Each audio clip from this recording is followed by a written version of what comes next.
Next we are going to discuss the function of neutrophils.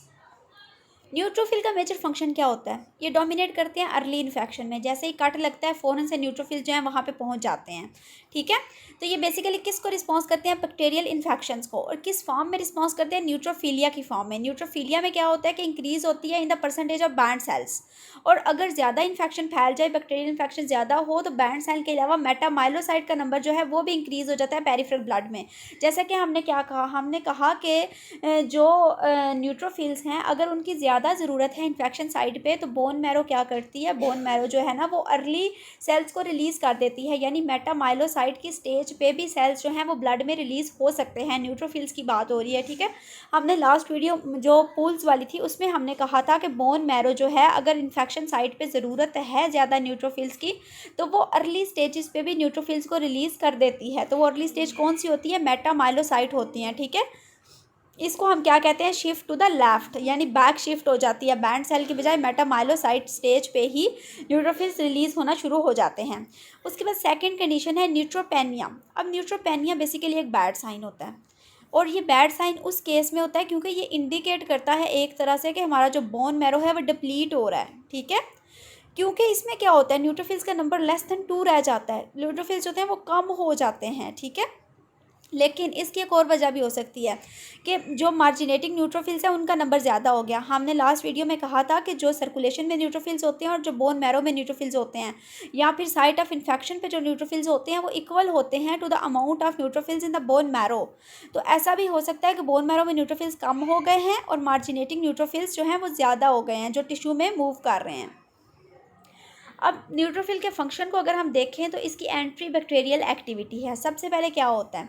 Chemotaxis होती है। Chemotaxis में क्या होता है कि जो इन्फ्लेमेटरी साइट है, जो इन्फेक्टेड साइट है, वहाँ से केमिकल्स रिलीज होते हैं, तो न्यूट्रोफिल्स जो है वहाँ पे माइग्रेट कर जाते हैं। ठीक है, फेगोसाइटोसिस होती है। फेगोसाइटोसिस बेसिकली सेल ईटिंग होती है। इसमें क्या होता है कि न्यूट्रोफिल्स जो है वो इंगल्फ कर लेते हैं बैक्टीरिया को, उसको कन्वर्ट कर देते हैं फेगोसोम में।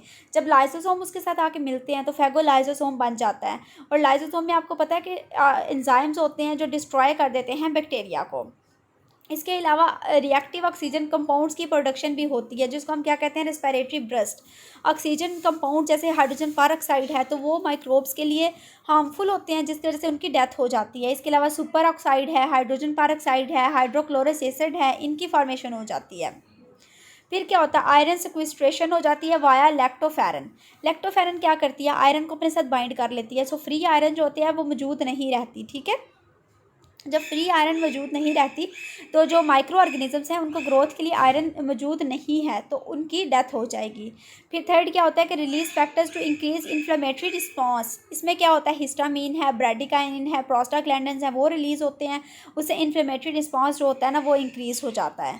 सो बेसिकली इनकी एंटी माइक्रोबियल एक्टिविटी के स्टेप्स क्या हैं कि फैगोस जो ये जो है हमारे न्यूट्रोफिल्स, इनने बैक्टीरिया को इंगल्फ कर लिया, उसको कन्वर्ट कर दिया किस में? उसको कन्वर्ट कर दिया फेगोसोम में। लाइजोसोम उसके साथ बाइंड हो गए, फेगोलाइजोसोम बन गया, जिन्होंने इसकी डिस्ट्रक्शन कर दी। ठीक है,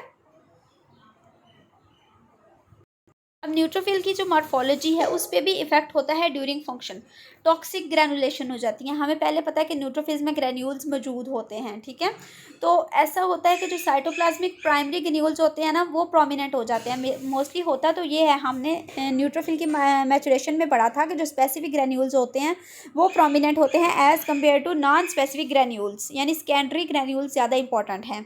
लेकिन टॉक्सिक ग्रेनुलेशन में क्या होता है कि प्राइमरी ग्रैन्यूल जो है वो प्रोमिनेंट हो जाते हैं। पॉली बॉडीज़ जो हैं वो बन जाती हैं। ये लार्ज ब्लूइश कलर की बॉडीज़ होती हैं जिनमें रफ एंडोप्लाज्मिक रेटिकुलम होता है। साइटोप्लाज्म में वैक्यूल्स बन जाते हैं। और इसके अलावा इंजेस्टेड माइक्रो ऑर्गेनिज्म जो हैं वो भी उस पर नज़र आ रहे होते हैं। ये देखें टॉक्सिक ग्रेनुलेशन, इसमें ग्रेन्यूल्स जो होते हैं वो प्रोमिनेंट हो गए हैं, नॉन स्पेसिफिक ग्रेन्यूल्स, ये स्पेसिफिक बॉडीज़ बन गई हैं। इसके अलावा न्यूट्रोफिल रिस्पांस टू इन्फेक्शन, इसमें देखें ना कि न्यूट्रोफिल जो है वो रिस्पांस कर रहे हैं इन्फेक्शन को, और उनकी अपनी मॉर्फोलॉजी जो है उस पर इफेक्ट हो रहा है। अब ये वही स्टेप्स हैं कि न्यूट्रोफिल्स किस तरह इंपॉर्टेंट होते हैं अपना फंक्शन परफॉर्म करने के लिए, इन्फेक्शन साइट पे जाने के लिए। तो वो इन्फेक्शन साइट पे जाते हैं। ठीक है, फेगोसोम्स बनते हैं, फेगोलाइजोसोम्स बनते हैं। ठीक है, और बेसिकली ये फैगोसाइटोसिस के थ्रू जो माइक्रोब है उसकी डेथ काज कर देते हैं। फैगोसाइटोसिस में एक और टर्म है ऑप्सोनाइजेशन। ऑप्सोनाइजेशन में क्या होता है, ये माइक्रोब है हमारे पास, ये हमारे पास न्यूट्रोफिल है, तो न्यूट्रोफिल ने क्या किया, माइक्रोब को इंगल्फ कर लिया, ठीक है। ऑप्सोनाइजेशन हो गई। ऑप्सोनाइजेशन बेसिकली क्या होता है कि कोटिंग हो गई, ये जो हमारे पास माइक्रोब है उसके ऊपर किसकी कोटिंग हो गई, न्यूट्रोफिल की। उसके बाद सेकंड स्टेप में हमारे पास क्या होता है कि लाइसोसोम्स जो हैं वो आके अटैच हो जाते हैं, उनमें एंजाइम्स होते हैं, वो अपने कंटेंट रिलीज़ कर देते हैं जिसको हम डीग्रेनुलेशन कहते हैं, और वो कंटेंट्स उनके क्या करते हैं, वो बैक्टीरिया को उसकी डिग्रेडेशन काज कर देते हैं और किल कर देते हैं बैक्टीरिया को।